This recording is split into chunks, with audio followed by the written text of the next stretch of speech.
สบายดียินดีต้อนรับทุกท่านเข้าสู่วิดีโอสู่ความรู้เกี่ยวกับกฎหมาย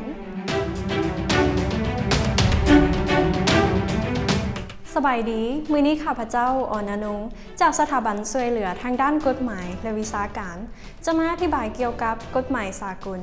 กฎหมายสากลมีบทบาทต่อทุกๆอย่างที่อยู่อ้อมข้างเฮาตัวอย่างเช่นท่านกำลังเดินทางไปต่างประเทศเพื่อไปท่องเที่ยวหรือไปศึกษาความสามารถที่ท่านจะเดินทางข้ามแดนขึ้นยนต์หรือเดินทางเข้าไปในประเทศใดหนึ่งอย่างถูกต้องตามกฎหมายล้วนแล้วแต่อยู่ภายใต้การคุ้มครองของกฎหมายสากลระหว่างประเทศของท่านและประเทศอื่นๆซึ่งกฎหมายสากลแม่นกฎหมายระหว่างประเทศที่ห่างกฎเกณฑ์ข้อปฏิบัติหรือควบคุมความสัมพันธ์หรือการปฏิบัติระหว่างประเทศซึ่งมีหน้าที่กำหนดข้อผูกมัดพิเศษสิทธิระหว่างประเทศเปรียบเหมือนกับกฎหมายภายในที่กำหนดข้อผูกมัดและสิทธิของคนภายในประเทศนั่นเอง